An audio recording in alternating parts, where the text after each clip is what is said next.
इतना समझ आया आपके? ब्लड का मेन काम क्या है? बॉडी के टेम्परेचर को रखना। दूसरा है पोषक पदार्थों को पहुंचाना पूरी बॉडी के अंदर। हम जो खाते हैं, क्या ऐसा तो है नहीं हमने जो अभी खाया वो हमारे अंगूठे में भी पहुंच जाए, होता है? उसे जितना हमने खाया, जो हमारे लिए प्रोटीन्स, विटामिन्स, जो पोषक तत्व थे, उन्हें कौन लेके गया स्टमक से और इंटेस्टाइन से? ब्लड ही लेके जाता है। पूरी बॉडी को वही सप्लाई करता है। जिसको जिस चीज की जरूरत है उससे ले लो। वो तो अपने सर पे गठी रख के घूमता है आराम से, भाई जिसको एनर्जी चाहिए एनर्जी ले लो, ऑक्सीजन चाहिए ऑक्सीजन ले लो, जिसको CO2 देना है वो CO2 दे दो, हमारी ऑक्सीजन। उसका मेन काम क्या है? पूरी बॉडी के पोषण को परिवहन करना, इधर उधर भेजना, ठीक है? गैसों का भी वही करता है आदान प्रदान, ब्लड ही करता है ना। अरे हमने CO2 ली या O2 ली? O2 ली और CO2 छोड़ी। तो जब हमने O2 ली, लंग्स में गई, फिर भी H आया, ले गया, और दूसरी तरफ से जब आई CO2 बन के फिर भी ब्लड ही लेके आया, वो छोड़ दी गई। तो गैसों का आदान प्रदान भी कौन करता है? अब एक चीज और है इसमें, उत्सर्जी पदार्थ। कौन बताएगा उत्सर्जी पदार्थ कौन होते हैं?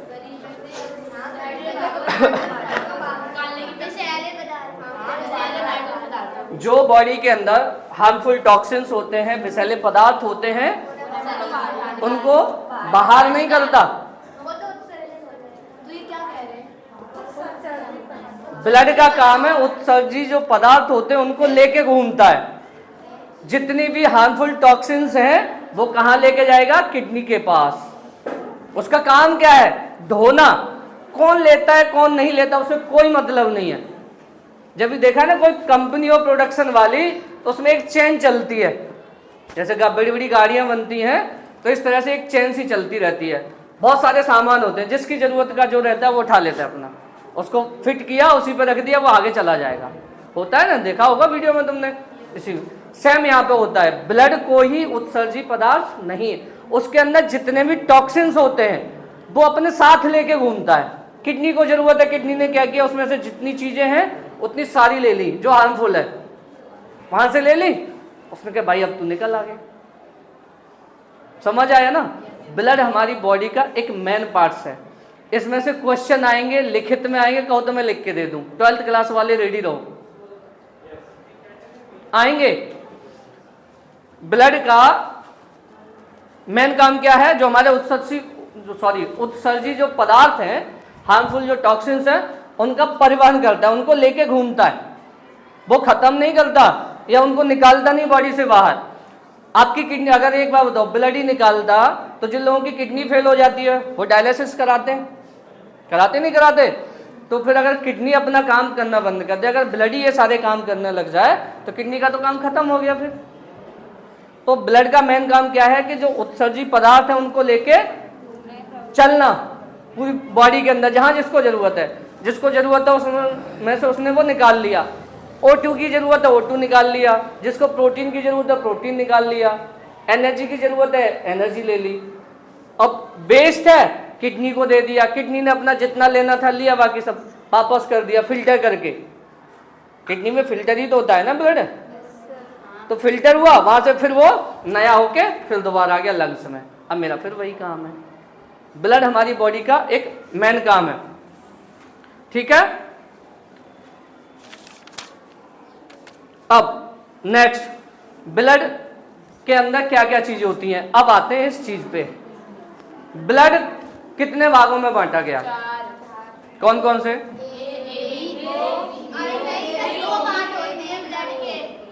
यही तो कहते हैं ना, अभी तुम फर्स्ट ईयर में हो, पढ़तो।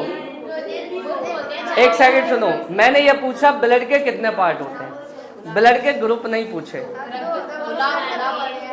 ब्लड में बहुत सारी चीजें होती हैं, मोस्टली दो चीजें होती हैं। पहला प्लाज्मा और दूसरा रुधिर कणिका। प्लाज्मा 55 से 60% होता है और आरबीसी कितना 40 से 45।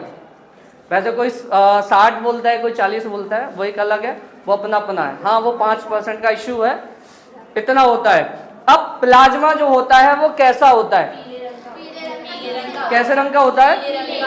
उस प्लाज्मा के अंदर दो चीजें होती है, कौन कौन सी होती है वो बताओ? एक फाइब्रो, वो फाइब्रोनोज होता है, और एक और होता है उसके अंदर प्रोथ्रोम्बिन होता है ना। अगर उसके अंदर जो एक चीज होती है फाइब्रोनोजेन, हाँ अब फाइब्रोनोजेन को हम ब्लड से निकाल लें तो वो क्या हो जाएगा? पतला हो जाएगा। प्लाज्मा देखा आपने गाढ़ा होता है, गाढ़ा होता है ना। अगर हम उसको में से उसमें निकाल दें तो वो पतला हो जाएगा, पानी के जैसा, अजीब सा लगेगा, ठीक है ना। तो जो प्लाज्मा होता है वो 60% और आरबीसीज जो होती हैं या कार्पल्स जो होते हैं रुधिराणु वो 40%। प्लाज्मा का जो कलर होता है वो येलो लाइट होता है, लाइट हल्का सा पीला। अब रुधिराणु की बात करते हैं यानी कि कार्पल्स की, तो कार्पल्स में कई सारी चीजें होती हैं, आरबीसी, डब्ल्यूबीसी और प्लेट। इसमें आरबीसी कहाँ है बताना? ये चलो आज तुम्हारी नॉलेज ही चेक कर लेते हैं। इसको मैं आरबीसी लिख देता हूँ यहाँ पे, ठीक है। डब्ल्यूबीसी ल्यूकोसाइड होती है, सारे पांच प्रकार हैं। डब्ल्यूबीसी के सारे प्रकार हैं सर। नहीं, ल्यूकोसाइड होता है डब्ल्यूबीसी को सर। लिम्फोसाइड नहीं होता, ल्यूकोसाइड होता है उसका दूसरा नाम डब्ल्यूबीसी का।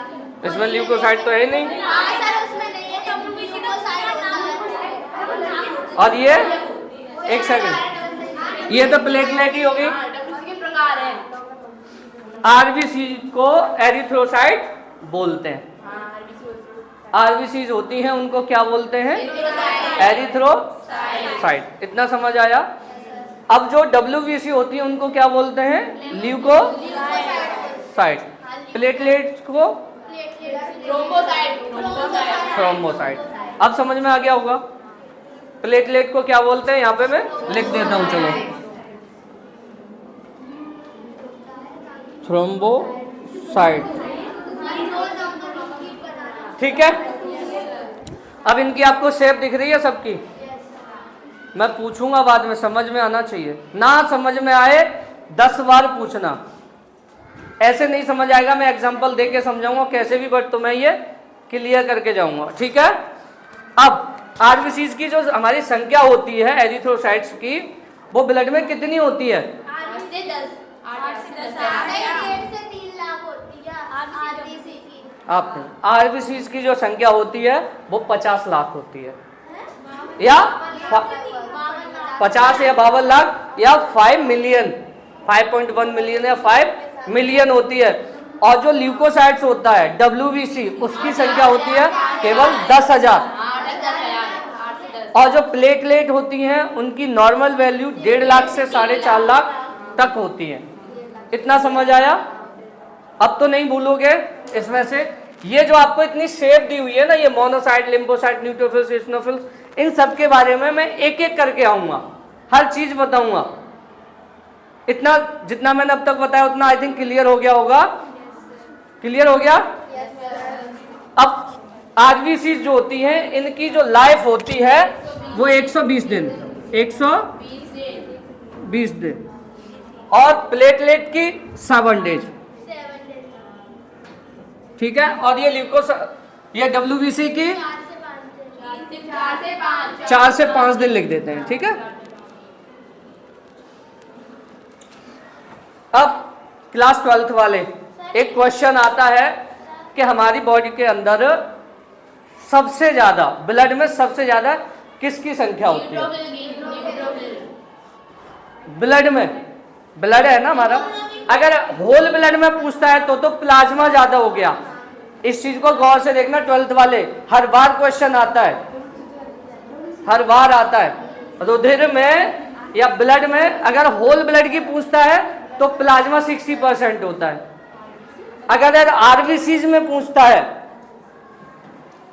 तो फिर आरबीसीज। अब आप एक बार बताओ, आरबीसीज होती हैं हमारी ये लगभग 50 लाख, ये 1.5 लाख, 2 लाख, और ये 10,000। तो ये आपस में कहीं टिकती हैं, तो वहां सबसे ज्यादा क्या होता है? Erythrocytes, RBCs. ध्यान रखना, ये हर बार क्वेश्चन आता है। और तुम्हारे में आई थिंक ब्लड का चैप्टर भी है ना? ब्लड का चैप्टर है। अब आरबीसी की जो शेप होती है वो किस प्रकार की होती है? गोल, ठीक है। आरबीसी की जो शेप होती है वो गोल होती है। जब भी हम कहीं भी ऊंचाई पर चढ़ते हैं तो इनका आकार क्या है? बढ़ जाता है। क्या हो जाता है? बढ़ जाता है। तुमने देखा है जब इनका आकार बढ़ेगा तो इनको ऑक्सीजन की ज्यादा जरूरत होगी। जो लोग पहाड़ पे चढ़ते हैं वो ऑक्सीजन का सिलेंडर लेके जाते हैं। समझ आया ना? जब आरबीसी है हमारा एचबी है, जब इसका आकार बढ़ेगा तो इसको ऑक्सीजन की ज्यादा जरूरत होगी। इसलिए जब भी हम ऊंचाई पे चढ़ते हैं तो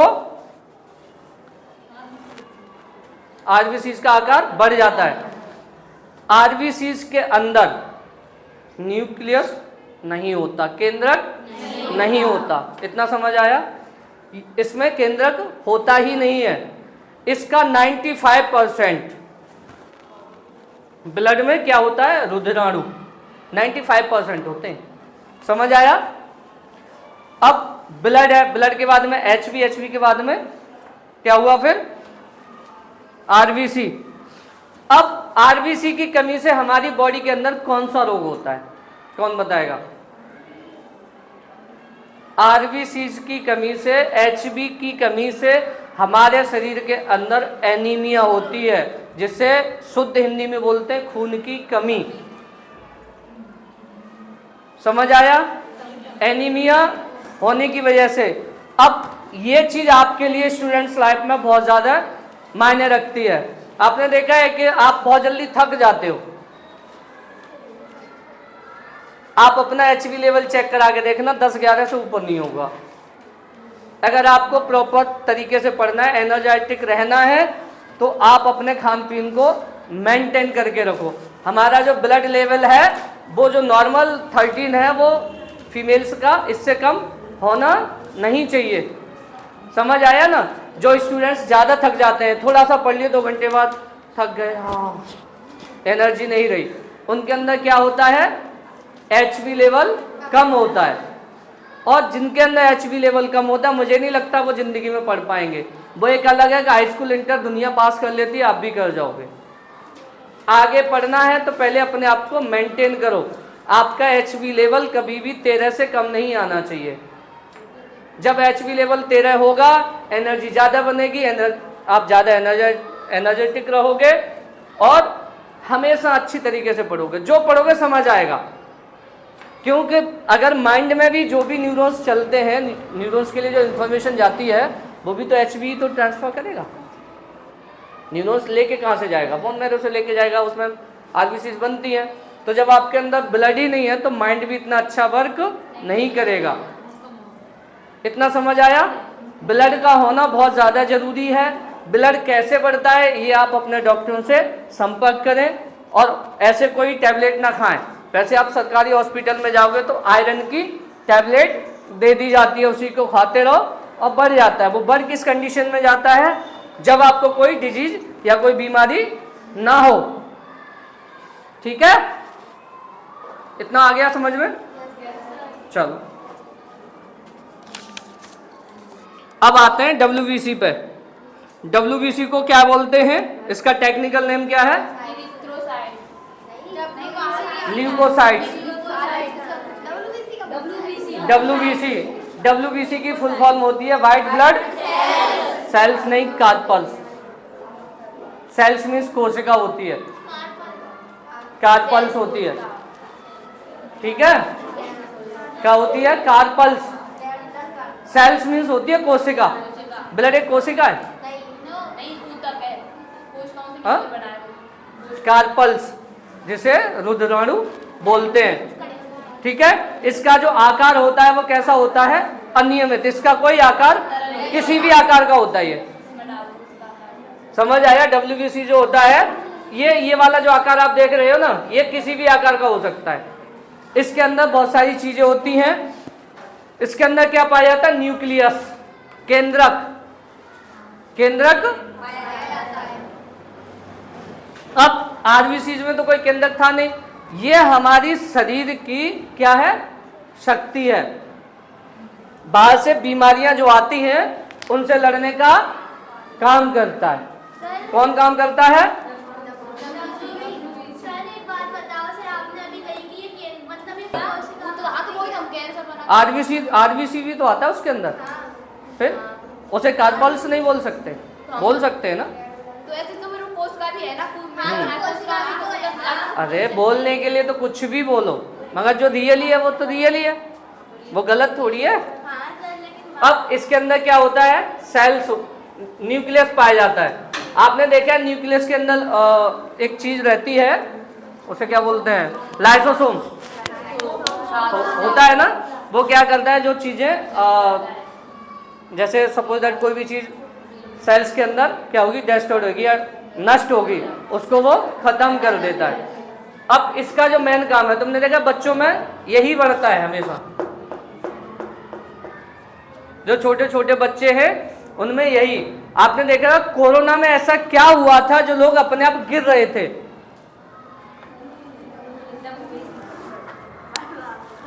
कोई बताएगा?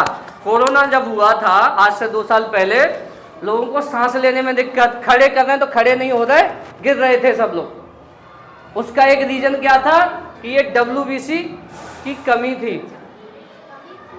आपने उस टाइम सुना होगा कि ढूंढने से डॉक्टरों को बोतल नहीं मिल रही थी, हुआ था ना। मेरे साथ भी यही हुआ था, मैं गाड़ी लेके आगरा गया, पूरे में एक कार्टून बोतल नहीं मिली। उसका रीजन था कुछ तो दवाओं से बढ़ा रहे थे इस WBC को और कुछ फ्लूइड से। वो हर डॉक्टर के बढ़ाने के अलग अलग तरीके होते हैं, कौन कैसे बढ़ाता है वो उनकी खुद की प्रैक्टिस है। जब कोरोना में सबसे ज्यादा इसी पे असर था, किसी के भी चेक करा लो, कितने निकलते थे, 1200, 1400, 1600, खिंच के 2200, इससे ऊपर किसी के नहीं थे।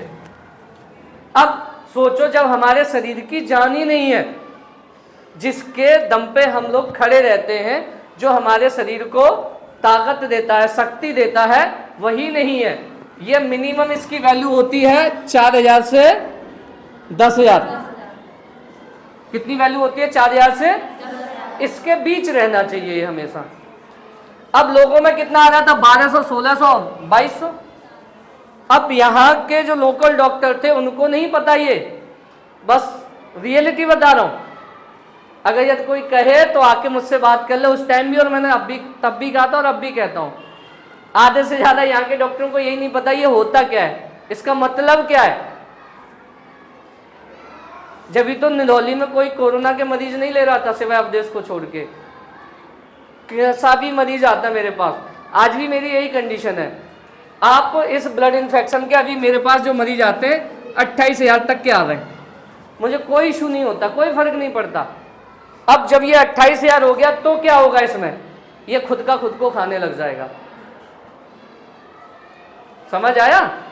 ये इतनी ज्यादा बढ़ जाता है कि ये खुद को खाने लग जाता है, हमारी बॉडी को ही खाने लग जाता है। जो हमारी प्रोटीन्स हैं इनको डिस्ट्रॉय करने लग जाता है, जिसकी वजह से प्रॉब्लम होती है। और ये ज्यादा हो जाए तो blood cancer, I think cancer मेरे हिसाब से 32,000 से ऊपर हो तो फिर कैंसर ही घोषित किया जाता है।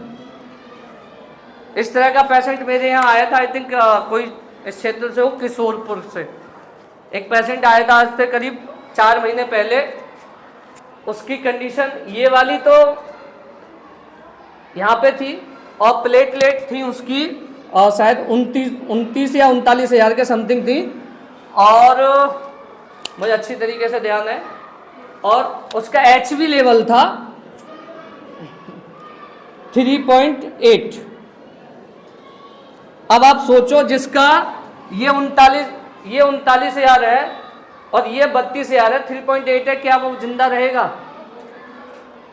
मैंने रिपोर्ट देखी तभी मना किया, मैंने कहा आप अपने घर ले जाओ, कुछ हो नहीं सकता। क्यों? इनके चलो मैं इसे कम भी करूंगा, इसे कम करने के लिए ये होना बहुत ज़्यादा ज़रूरी है। अगर यदि मैं इंजेक्शन भी दूंगा तो जब ब्लड ही नहीं है तो झेलेगा कौन? अब आप सोचो, डॉक्टर के लिए तो बिल्कुल आगे कुआ पीछे खाई वाली कंडीशन होती है। अगर आप इसे कम करोगे तो ये चाहिए, अरे कुछ तो हो ना डॉक्टर के पास। चलो ये भी छोड़ो, अब ये दो कर भी लो, ये 39,000 आ गई। जरा सी और कम हुई तो जो ब्लड है ना वो पानी की तरह चलेगा। जो गाढ़ापन आता है प्लाज्मा की वजह से, प्लेटलेट की वजह से, वो प्लेटलेट ही नहीं है। तभी तो बोलते हैं कि नाक से खून आने में या मुंह से खून आ जाए, मसूड़ों से खून आ जाए। डेंगू वाले में ऐसा क्यों होता है? क्योंकि कुछ बॉडी के पार्ट्स ऐसे होते हैं जहां जिनकी स्किन बहुत सॉफ्ट होती है, और ब्लड के अंदर जब प्लाज्मा नहीं है तो वो पानी की तरह हो जाएगा। एक बार निकला फिर वो निकलता रहेगा।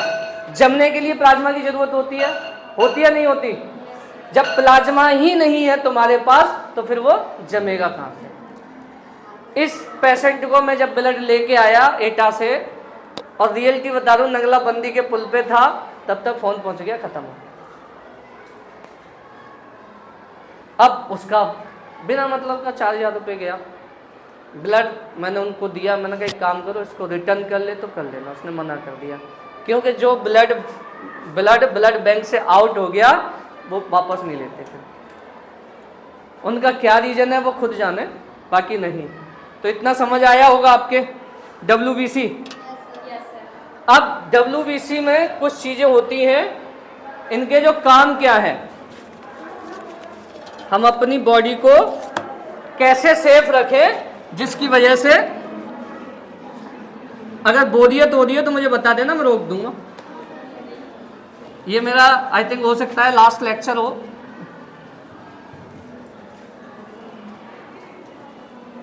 क्योंकि कल से मेरा काम स्टार्ट हो चुका है तो इतना समय नहीं मिल पाएगा।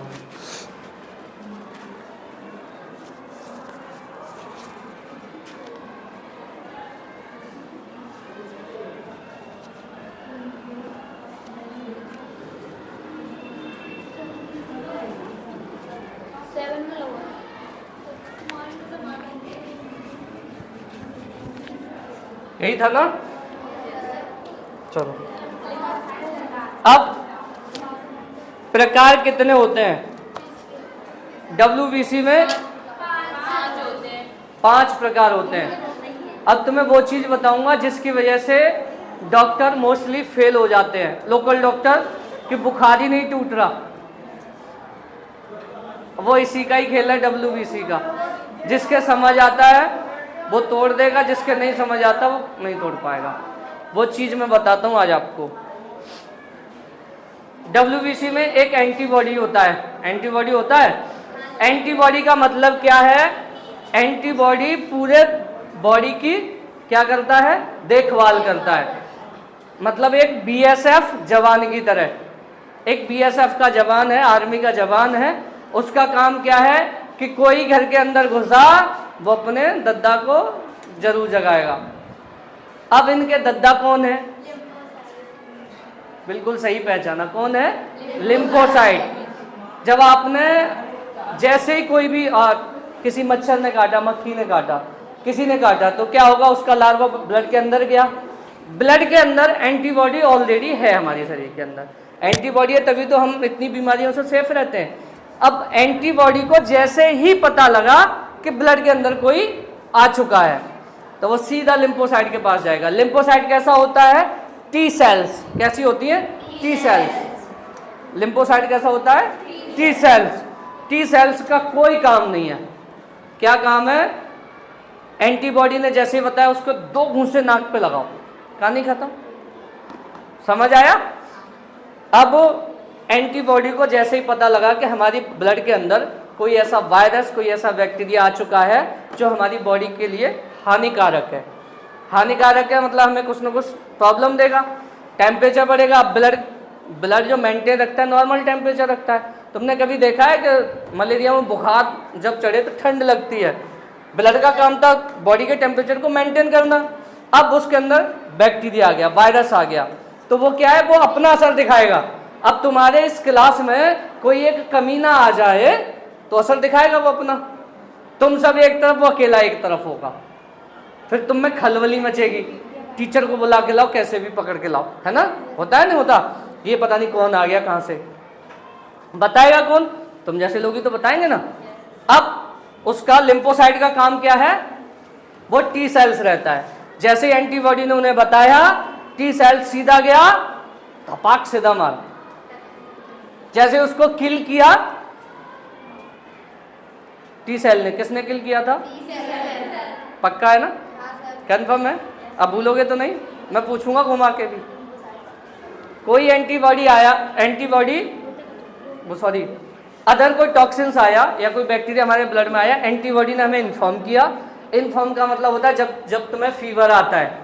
फीवर कोई अपने आप में एक बीमारी नहीं है, समझ आया ना? एंटीबॉडी ने उसको फाइट किया, नहीं हो पाया, टी सेल्स को बताया, टी सेल्स ने क्या किया, उसको नष्ट कर दिया। अब नष्ट कर दिया, अब उसकी बॉडी तो होगी ना, जब कोई आदमी मर गया उसकी बॉडी तो यहीं पड़ी है, उसको लेके कौन जाएगा, खत्म कौन करेगा बताओ? मोनोसाइट्स। कौन खत्म करेगा? मोनोसाइट्स होता है, उसका साइज क्या होता है, बड़ा होता है। वो यही चीजें खाने के लिए पैदा हुआ है। यानी कि हमारे बॉडी के अंदर, मैं एक बार फिर से कंफर्म कर रहा हूं, बॉडी के अंदर कोई घुसा, एंटीबॉडी ने बताया, किसको बताया? टी सेल्स, लिम्फोसाइट को। लिम्फोसाइट ने उसे किल किया, किल करने के बाद उसे साफ कौन कर रहा है? मोनोसाइट्स। समझ आया? अब आपने देखा है बहुत सी जगह पे लिम्फोसाइट्स क्या होते हैं, किल हो जाते हैं। किल कहां पे होते हैं? In case HIV virus, HIV virus सीधा इसी को ही किल करता है। जिसको HIV हो जाए, बोलते हैं ना कि उसका कोई इलाज नहीं है, बोलते हैं ना? ये भी बता दो कैसे फैलता है? पता है, इतने तो ये सब समझदार हैं। HIV फैलने के कारण आप जानते ही हो, चलो मैं बता देता हूँ। HIV फैलता है मोस्टली, आप बहुत से तो डॉक्टरों की वजह से भी फैलता है। डॉक्टरों की वजह से फैलने का रीजन ये है कि वो एक ही सिरिंज से 2 लोगों को इंजेक्शन लगा देते हैं। गांव में वर्तमान में भी चल रहा है HIV होता ही क्या, मैं नहीं जानते HIV क्या होता है ना? ये नहीं पता HIV? है। एक विशेष वीडियो बना रहा है HIV, जो बहुत इंपॉर्टेंट चीज है। चलो मैं नेक्स्ट एक विशेष प्रोसेस, वीडियो, ठीक है? हाँ मैं HIV पे नेक्स्ट बनाऊंगा। बाकी बता देता हूँ, ह्यूमन इम्यूनिटो वायरस होता है कैसे करके, HIV है ना? हाँ, और HIV बहुत सारे कारणों से फैलता है। मोस्टली अनसेफ सेक्सुअल रिलेशनों से भी फैलता है। बहुत सारी चीज़ें हैं, किसी का ब्लड लग गया या किसी के यूज की हुई सिरिंज हमने यूज कर ली, और वो कभी कटिंग वटिंग कराने जाओ या कुछ कराने जाओ तो एक दूसरे का वो नहीं यूज नहीं करना चाहिए। बहुत सारी चीज़ें, इरेजर वगैरह कभी एक दूसरे का यूज नहीं करना चाहिए। ये बहुत गंदी चीज़ें होती हैं, कभी भी नहीं यूज करना चाहिए। चलो मैं इस पे था। अब आपने देखा होगा कैंसर हो जाए, कैंसर में भी ये किल हो जाता है। हाँ, लिम्फोसाइट्स किल हो जाता है। अभी कुछ दिनों से एक कंडीशन चल रही है कि लोगों के बुखार नहीं टूटते। वो मलेरिया चेक करा लो, नेगेटिव। प्लेटें बिल्कुल सही है, प्लेटें सही होती हैं उनकी, या थोड़ी बहुत गिरी हैं, कुछ आ ही नहीं रहा।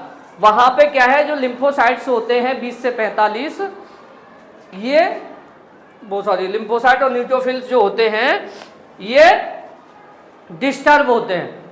जब हमारे बॉडी के अंदर लिम्फोसाइट ही डिस्टर्ब है, इसी की ही जो क्वांटिटी थी जो 20 होनी चाहिए, 20 से 45, वही आके 5 या 8 पे टिक गया, तो नॉर्मल सी भी बीमारी होगी वो असर करेगी, और इसी वजह से हमारा बुखार नहीं टूटता है। आप कभी भी देखना रिपोर्ट में TLC के नीचे लिखा रहता है न्यूट्रोफिल्स लिम्फोसाइट्स वगैरह। तो लिम्फोसाइट्स को कभी भी आप टारगेट करके देखना, जिसका बुखार न जाता हो, कहो तो मैं रिटर्न में दे दूं, उसका लिम्फोसाइट डिस्टर्ब होगा 100%। यही डिस्टर्ब होता है। मेरे हॉस्पिटल पर सिर्फ 2-3 चीजें ही मैं कहीं अलग से तो सीख के नहीं आया, या मैं कहीं अलग से कुछ नहीं कर गया। स्टडी वही है। यही चीज मैं आपको बता रहा हूँ, जो चीज आपको बड़ा इजी लग रही है आज कि एक नॉर्मल सी क्लास है, इसी क्लास को देखने के लिए आप YouTube पर सर्च करोगे सभी लोग, ये एग्जाम में आएगा, यकीन हो तो देख लेना। लिम्फोसाइट और क्या नाम है, लिम्फोसाइट और न्यूट्रोफिल्स, यही बॉडी में यही ये ना अपनी बॉडी का बहुत ज्यादा ख्याल रखते हैं, ठीक है। कोरोना में कुछ और थोड़ी हुआ था, WBC कम हुई, जब WBC कम होगी तो उसमें लिम्फोसाइट्स भी होता है। आपकी बुखार से या किसी भी वायरस से लड़ने की क्षमता ही नहीं रही, लड़ेगा कौन? एंटीबॉडी खत्म हो गया। WBC के पार्ट तो है ये। अब ये जो मैं चीज तुम्हें बता रहा हूं थोड़ा गौर से सुनो। बॉडी के अंदर कुछ नहीं होता, मलेरिया ले लिया, जब तक ये हमारे कंप्लीट है ना, मैं कभी मलेरिया से चेक ही नहीं कराता।